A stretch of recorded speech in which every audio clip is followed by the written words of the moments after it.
नमस्कार दोस्तों, आज हम लोग पढ़ेंगे भारतीय इतिहास को जानने के प्रमुख स्रोत का भाग 2। कल हम लोग भारतीय इतिहास को जानने के कुछ स्रोतों को पढ़ चुके हैं, उससे आगे हम लोग पढ़ेंगे। कल हम लोग पढ़े थे कि पुराणों की कुल संख्या कितनी होती है, 18। वहां तक पढ़े, उससे आगे हम लोग आज पढ़ेंगे।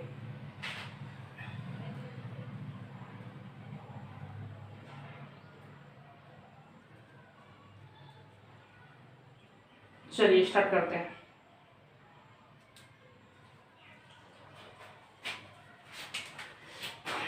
सबसे प्राचीन एवं प्रमाणिक पुराण मत्स्य पुराण को माना जाता है।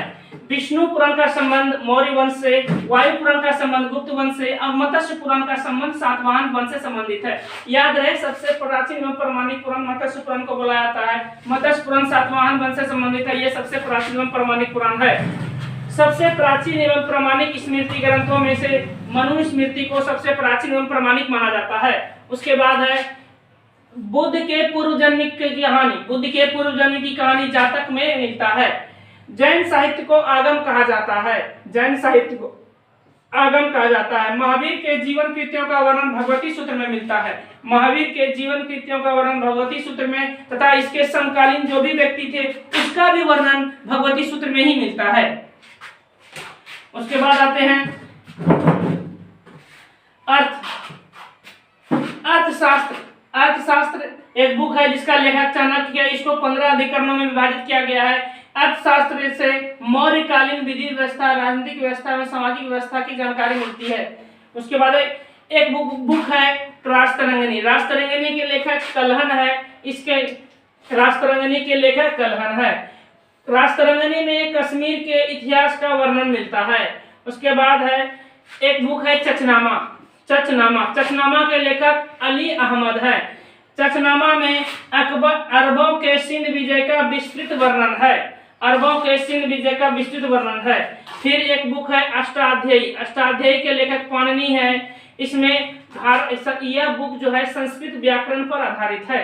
पूर्ण रूप से संस्कृत व्याकरण पर आधारित है। उसके ये हो गया भारतीय इतिहास को जानने के लिए भारतीय धर्म ग्रंथ। ये है भारतीय धर्म ग्रंथ, जिससे भारतीय इतिहास को जान सकते हैं। इन धर्म ग्रंथों के माध्यम से हम भारतीय इतिहास को जान सकते हैं। उसके बाद आप चलते हैं विदेशी यात्रियों से मिलने वाली भारतीय इतिहास की प्रमुख जानकारियां। अब विदेशी यात्रियों में सबसे पहले पढ़ते हैं टेरियस के बारे में। टेरियस जो थे ईरान का राजवैद्य था। भारत के संबंध में आश्चर्यजनक कहानियों का वर्णन मिलता है। ईरान के राजवैद्य थे, इन्होंने भारत के संबंध में आश्चर्यजनक कहानियों का वर्णन किया है। उसके बाद है एक व्यक्ति हेरोडोटस।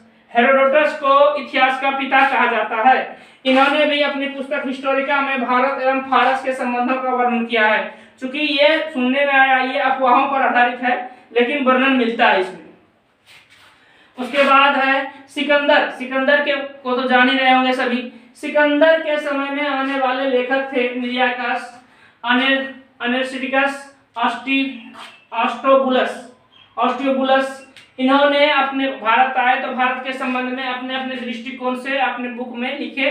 भारत के राजनीतिक व्यवस्था, सामाजिक व्यवस्था, आर्थिक व्यवस्था और भी जो भी कारण थे सभी चीजों को लिखते गए और अपने देश वापस लौट गए। ये अधिक प्रमाणिक माना जाता है। उसके बाद आए मेगास्थनीज। ये यूनान के राजा सेल्यूकस निकेटर के राजदूत थे। ये भारत आए। भारत में आकर के इन्होंने इंडिका नामक बुक लिखा। ये मौर्य काल के समय में भारत आए थे।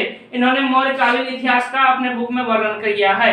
उस समय की राजनीतिक, आर्थिक, सामाजिक इतिहास का वर्णन किया है। उस समय शहरों की स्थिति क्या थी, शहरों में महिलाओं की दशा कैसी थी, इन सभी चीजों का वर्णन इन्होंने किया है। उसके बाद है डायमेकस। डायमेकस बिंदुसार के समय में भारत आया था। इन्होंने बिंदुसार के समय के इतिहास का वर्णन किया है। उसके बाद है डायोनीसियस। ये मिस्र नरेश टॉलमी फिलाडेल्फस का राजदूत था जो अशोक के समय में भारत आया था। इन्होंने भी अपने बुक में देखिए, जो व्यक्ति जिस समय में आया, जिस राजा के काल में आया, उन्होंने उस समय के शासन काल का राजनीतिक, आर्थिक और सामाजिक स्थिति का वर्णन किया। इसके साथ साथ महिलाओं की स्थिति क्या थी, यहाँ पे व्यापारिक व्यवस्था किस प्रकार का था, यहाँ की खेतियां किस प्रकार की होती थी, पहनावा क्या था, ओढ़ावा क्या था, रीति रिवाज एवं संस्कृति, सभी चीजों का वर्णन इन्होंने अपने बुक में करते चले गए। प्रत्येक राजा के शासन काल में रीति रिवाज एवं संस्कृति जो हमेशा चेंज होते रहता था। तो अलग अलग राजा के समय में अलग अलग नियम कानून इत्यादि सब लगाए जाते थे, उन्हीं का वर्णन मिलता है। अब ये देखिए बिंदुसार के समय में डायमेकस आए, इन्होंने कुछ और लिखा। अशोक के समय में डायोनिसियस आए, इन्होंने अपने बुक में अशोक के समय में जो कानून प्रचलन में था उनको लिखा।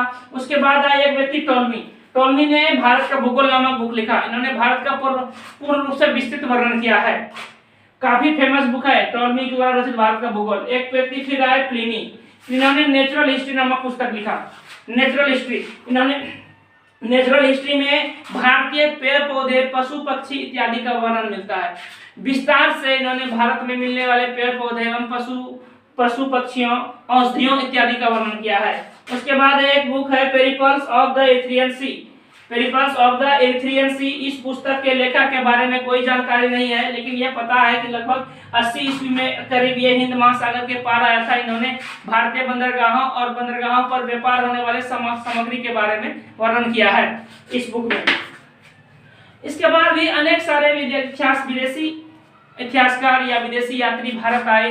उन्होंने भारत के बारे में अपने अपने ढंग से और अपने अपने जिस शासन काल के जिस राजा के शासन काल में आए उस राजा के अकॉर्डिंग या उस शासन के समय के अनुसार अपने अपने बुक में भारत का वर्णन किया।